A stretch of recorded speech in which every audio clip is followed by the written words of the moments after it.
الف لام میم اللہم ارزقنی علما نافعا واسعا عمیقا. اللہم ارزقنی رزقا واسعا حلالا طیبا مبارکا من عندک. اللہم ارزقنی حیات سعادت وموت شہادت. یا ایہا الذین آمنوا لا ترفعوا اصواتکم فوق صوت النبی ولا تجہروا لہ بالقول کجہر بعضکم لبعض ان تحبط اعمالکم وانتم لا تشعرون. صدق اللہ مولانا العظیم. بات سمجھ آئی کہ اہل ایمان اپنی آوازوں کو نبی محترم صلی اللہ علیہ وسلم کی آوازوں سے بلند نہ کرو. ان کے حضور اتنی اونچی آواز میں جس طرح کہ تم آپس میں ایک دوسرے کے ساتھ گفتگو کر لیتے ہو وہاں اس طرح گفتگو نہ کرو. کہیں ایسا نہ ہو کہ تمہارے اعمال ضائع ہو جائیں اور تمہیں اس کی خبر بھی نہ ہو. نبی اکرم صلی اللہ علیہ وسلم کے پاس ایک دن ایک وفد ملنے کے لیے آیا. اس وفد کے سربراہ تھے. کون ہونے چاہیے, کون گفتگو کرے؟ نبی اکرم صلی اللہ علیہ وسلم نے ایک طریقہ سکھایا تھا کہ جو بھی آئے وہ گفتگو ایسے نہ شروع کر دے. اپنا کوئی ایک لیڈر بنا لو. وہ لیڈر وفد کے سارے لوگوں کی باتوں کو سن لے اور پھر وہ جس سے پوچھنا ہو, جس ہستی سے بات کرنی ہو اس کے ساتھ بات کر لے اور جواب لے کر پھر اپنے باقی لوگوں کو بتا دے. یہ اسلوب نبی اکرم صلی اللہ علیہ وسلم نے اپنے ساتھیوں کو سکھایا تھا. بدقسمتی تو یہ ہے کہ آج ہم سمجھتے ہیں کہ یہ پارٹ کو ڈیلیگیٹ کرنے کا اسلوب بھی شاید یورپ نے سکھایا ہے. یورپ نے نہیں سکھایا, محمد رسول اللہ صلی اللہ علیہ وسلم نے سکھایا ہے. تو اسی طرح یہ جو وفد آیا تھا اس نے آ کر ملاقات کرنا چاہی تو صحابہ نے کہا کہ بھائی طریقہ یہ ہے کہ سارے لوگ نہ بولو, اپنے میں سے ایک وفد کا سربراہ چن لو. وفد کا سربراہ کون ہونا چاہیے؟ یہ ایک معاملہ تھا. دو افراد ان میں بڑی اہمیت کے حامل تھے. ایک کا نام تھا قعقاع بن معبد اور دوسرے کا نام تھا اقرع بن حابس رضی اللہ تعالیٰ عنہما. حضرت عمر فاروق رضی اللہ تعالیٰ عنہ اور حضرت ابوبکر صدیق رضی اللہ تعالیٰ عنہ جو کہ پہلے مسلمانوں میں سے تھے اور نبی اکرم صلی اللہ علیہ وسلم کے ہاں ایک مرتبہ رکھتے تھے, ان میں سے حضرت ابوبکر نے فرمایا کہ یہ قعقاع بن معبد کبیر السن ہیں, تجربہ کار ہیں, تو جہاں دیدہ آدمی یہ زیادہ اچھا ہے, زیادہ بہتر ہے کہ یہ وفد کی سربراہی کرے اور محمد رسول اللہ کے حضور ساری بات کو پہنچا دے اور ان سے جواب لے کر اپنی قوم کو بتا دے.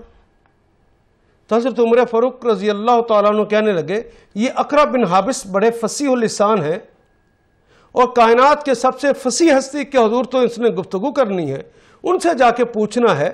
تو اقرع بن حابس کا یہ حق ہے کہ وہ سربراہ بنے اس وفد کے. دونوں گفتگو کرتے ہوئے ایک دوسرے سے آوازیں بلند ہونے لگیں, حتیٰ کہ حضرت ابوبکر صدیق نے غصے میں یہ کہا کہ خطاب کے بچے مجھے یوں لگتا ہے کہ تم نے قسم کھا رکھی ہے کہ جب بھی میں کوئی گفتگو کروں گا تو اس کی مخالفت کرے گا. نبی صلی اللہ علیہ وسلم کی موجودگی میں اس انداز کو دیکھا تو اللہ جل شانہ کو یہ انداز پسند نہ آیا. اسی وقت جبریل امین تشریف لے آئے اور آپ نے آ کر اس وحی کا نزول کر دیا کہ یا ایہا الذین آمنوا, اے گروہ صحابہ, اے ابوبکر, اے عمر فاروق,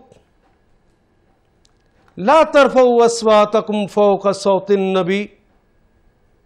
تم جانتے نہیں ہو کہ یہ مجلس کس کی ہے؟ اگر تم آپس میں اونچی آواز میں بات کر لیتے، تم دوست ہو، تم اونچی آواز میں آپس میں گفتگو کر لیتے تو یہ بات سمجھی جا سکتی ہے، لیکن تمہیں خیال ہی نہیں رہا کہ یہ دربار کس کا ہے؟ ہمارے محبوب کے دربار میں اتنی بے پرواہی اور اتنی لاپرواہی کا ثبوت کہ تم اونچی آواز میں بول رہے ہو، تمہیں پتہ ہی نہیں کون سی ہستی ہے سامنے۔ اے گروہ صحابہ، اے اہل ایمان، لا ترفعوا اصواتکم فوق صوت النبی، میرے نبی کی آواز سے اپنی آوازوں کو بلند نہ کرو، ولا تجہروا لہ بالقول کجہر بعضکم لبعض، جس طرح تم آپس میں ایک دوسرے کے ساتھ اونچی آواز میں گفتگو کر لیتے ہو، اس طرح ان کے حضور میں اونچی آواز میں گفتگو نہ کیا کرو۔ ان تحبط اعمالکم، ابا بکر تم بہت نیک آدمی ہو، عمر فاروق تمہاری بڑی نیکیاں ہیں، مانتے ہیں، لیکن یہ گوارا نہیں ہے کہ تم ہمارے نبی کے دربار میں بے پرواہ اور لاپرواہ ہو جاؤ۔ یاد رکھو، ان تحبط اعمالکم، ہم تمہارے اعمال کو ضائع کر دیں گے۔ تمہارے وہ نیک اعمال جو کلمہ ہے، وہ نمازیں، وہ روزہ، وہ زکوٰۃ، وہ حج، وہ حقوق اللہ اور حقوق العباد جو تم نے نیکی کے حوالے سے کیے ہیں، ہم ضائع کر دیں گے۔ وَأَنْتُمْ لَتَشْعُرُونَ، اور تمہیں اس کا شعور بھی نہ ہوگا، تمہیں اس کا پتہ بھی نہ ہو۔ بس اس آیہ کریمہ کا سننا تھا کہ دربار صحابہ رضوان اللہ تعالی مجمعین، ان کے اندر تو ایک خاص صورتحال پیدا ہو گئی، سب نے اپنی آوازوں کو پست کر لیا۔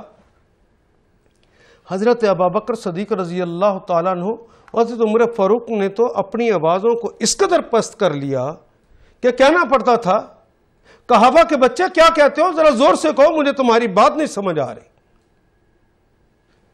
انہوں نے اپنی آوازوں کو پست کر لیا، ڈر گئے کہ کہیں ہمارے اعمال نہ ضائع ہو جائیں۔ آقا کے اس دربار میں صحابہ کرام رضوان اللہ تعالی مجمعین میں ایک اور صاحب تھے جن کا نام ہے ثابت ابن قیس رضی اللہ تعالیٰ عنہ۔ ثابت ابن قیس رضی اللہ تعالیٰ عنہ ایک ایسے صحابی ہیں جو اپنی طبعی آواز ہی ان کی بہت زیادہ ہے، اپنی طبعی آواز زیادہ ہونے کی وجہ سے وہ اونچی بولتے۔ اس آیہ کریمہ کا سننا تھا کہ ان تحبط اعمالکم وانتم لا تشعرون، روتے ہوئے وہاں سے نکلے اور ایک جگہ پہ بیٹھ کر شدت جذبات سے رو رہے تھے کہ ادھر سے حضرت عاصم بن عدی رضی اللہ تعالیٰ عنہ کا گزر ہوا۔ حضرت عاصم بن عدی رضی اللہ تعالیٰ عنہ نے پوچھا کہ ثابت کیا ہوا ہے، کیوں رو رہے ہو؟ آج تو تمہارا بھائی ثابت تباہ ہو گیا، برباد ہو گیا۔ آج آیہ کریمہ نازل ہو گئی ہے کہ جو نبی محترم کے دربار میں اونچی آواز میں بولتا ہے اس کے اعمال ضائع کر دیے جائیں گے اور اس کو شعور بھی نہ ہوگا۔ میری تو آواز ہی بلند ہے، ہائے اب میں کیا کروں؟ عشق ستاتا ہے کہ میں آقا کے دربار میں جاؤں، لیکن طبعی آواز زیادہ ہے، آواز بلند ہوگی تو میرے تو سارے اعمال ضائع ہو جائیں گے، کیا کروں میں؟ روتے ہوئے پھر وہ واپس اپنے گھر چلے گئے تو اپنی اہلیہ فاطمہ بنت سلول رضی اللہ تعالیٰ عنہ سے کہنے لگے، فاطمہ تیرا خاوند تباہ ہو گیا، میرا عشق ستائے گا تو میں تو دربار میں جاؤں گا، میں استبل میں داخل ہوتا ہوں، لوہے کی میخیں لے کر استبل کے دروازے پہ لگا دے تاکہ میرا عشق ستائے تو میں بھاگ کے وہاں نہ جاؤں۔ اگر میں چلا گیا اور میری آواز بلند ہو گئی، میرے تو اعمال ضائع ہو جائیں گے، میری عاقبت برباد ہو جائے گی، میں تباہ و برباد ہو جاؤں گا، مجھے بچا لو۔ تو آپ نے قسم کھا لی کہ اس قید سے، یہ استبل سے اس وقت تک باہر نہیں نکلوں گا جب تک میرے اللہ مجھے معاف نہ فرما دے، میری غلطی سے درگزر نہ کر دے، میری عاقبت برباد ہونے سے مجھے بچا نہ لے۔ یہ کہہ کر انہوں نے اپنے آپ کو وہاں قید کر لیا۔ ایک دن نبی اکرم صلی اللہ علیہ وسلم نے ارشاد فرمایا، صحابہ یہ ثابت ابن قیس تو کبھی غیر حاضر نہیں ہوئے تھے، وہ تو سب سے پہلے آنے والوں اور سب سے آخر میں جانے والوں میں سے تھے، یہ کیا معاملہ ہو گیا، کئی دن سے نظر نہیں آ رہے؟ تو حضرت عاصم بن عدی نے کہا کہ یا رسول اللہ، جس دن وہ آیہ کریمہ نازل ہوئی ہے لا ترفعوا اصواتکم فوق صوت النبی، اس دن سے انہوں نے تو اپنے آپ کو ہلکان کر لیا ہے، رو رو کے انہوں نے تو اپنے آپ کو قید کر لیا ہے اپنے استبل کے اندر، اور لوہے کی میخیں گاڑ دی ہیں کہ اگر میں جاؤں گا تو میرے اعمال ضائع ہو جائیں گے، وہ ڈر گئے ہیں۔ تو نبی اکرم صلی اللہ علیہ وسلم نے کہا اچھا جاؤ پھر صحابت کو جا کے خوشخبری سناؤ، اسے کہو کہ محمد رسول اللہ نے تمہیں بلایا ہے، فوراً پہنچو۔ تو آپ کو پتا ہے کوئی خوشخبری لے کر کوئی جاتا ہے تو جو ہی وہ منزل قریب آ رہی ہوتی ہے تو ایک تو وہ تیز ہو جاتا ہے وہاں پہنچنے کے لیے، اور دوسرا اس دور ہی سے آوازیں دینا شروع کر دیتا ہے مبارک ہو مبارک ہو۔ جس طرح کبھی بچپن میں عید کا چاند نظر آ جائے تو دور سے ہم بھاگے ہوئے گھر آتے تھے، امی چاند نظر آ گیا، اس طرح خوشخبری تھی۔ تو صحابہ بھاگے ہوئے آئے کہ ثابت ابن قیس تمہیں مبارک ہو، ثابت ابن قیس مبارک ہو۔ دور سے آوازیں سنی تو حضرت ثابت ابن قیس نے اپنی بیوی فاطمہ بنت سلول سے کہا لگتا ہے کہ میرے اللہ نے مجھے معاف کر دیا، مجھے کچھ آوازیں آ رہی ہیں، دیکھو تو صحیح۔ اتنے میں لوگ پہنچ گئے، انہوں نے کہا ثابت جلدی کرو باہر نکلو، محمد رسول اللہ نے تمہیں بلایا ہے۔ کہا میری غلطیاں معاف ہو گئی؟ کہا انہوں نے کہا کہ اس کے لیے خوشخبری ہے، جلدی آ جاؤ۔ بھاگے ہوئے گئے اور کہا لبیک یا رسول اللہ و سعدیک، بندہ حاضر ہے۔ نبی صلی اللہ علیہ وسلم نے پوچھا کیا معاملہ ہوا، کیوں نہیں آ رہے تھے؟ انہوں نے پورا قصہ بیان کیا۔ کہا محمد رسول اللہ نے کہ یہ تیرے لیے حکم نہیں تھا، یہ تو ان لوگوں کے لیے، تیری تو طبعی آواز زیادہ تھی، تیرے لیے یہ حکم نہیں ہے۔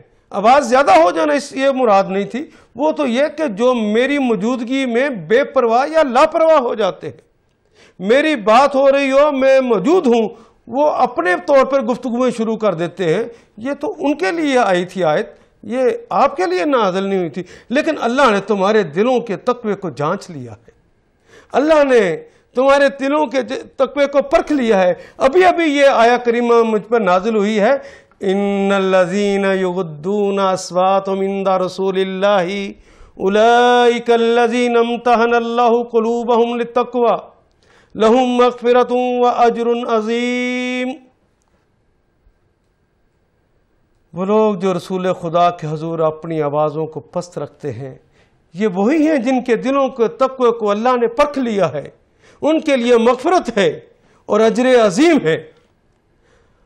انہوں نے خوش ہو کر کہا یا رسول اللہ، اور یہ لوگ بتا رہے تھے کہ تمہارے لیے خوشخبری بھی ہے۔ کہ ہاں معاف تو کر دیا، اجر عظیم کا فیصلہ تو تیرے لیے ہو گیا، ایک خوشخبری بھی ہے۔ آقا کیا ہے وہ خوشخبری؟ کہا کہ ثابت تو دعا کرتا تھا نا کہ اللہ مجھے عام موت نہ دینا، مجھے شہادت کی موت نصیب فرمانا۔ اللہ نے یہ تیری دعا سن لی ہے، تو عام موت نہیں مرے گا، تو شہادت کی موت مرے گا، اور تیرا اللہ تجھے شہادت کی خلت پہنانے والے ہیں۔ یہ سننا تھا کہ آپ خوش ہو گئے، اور یہ آیا کریمہ انہی کی شان کے حوالے سے نازل ہوئی تھی۔ ان الذین یغضون اصواتهم عند رسول اللہ اولئک الذین امتحن اللہ قلوبهم للتقوی لہم مغفرۃ واجر عظیم۔ جو لوگ رسول خدا کے حضور اپنی آوازوں کو پست رکھتے ہیں، یہی وہ لوگ ہیں جن کے دلوں کے تقوی کو اللہ نے پرکھ لیا اور جانچ لیا، ان کے لیے مغفرت اور اجر عظیم ہے۔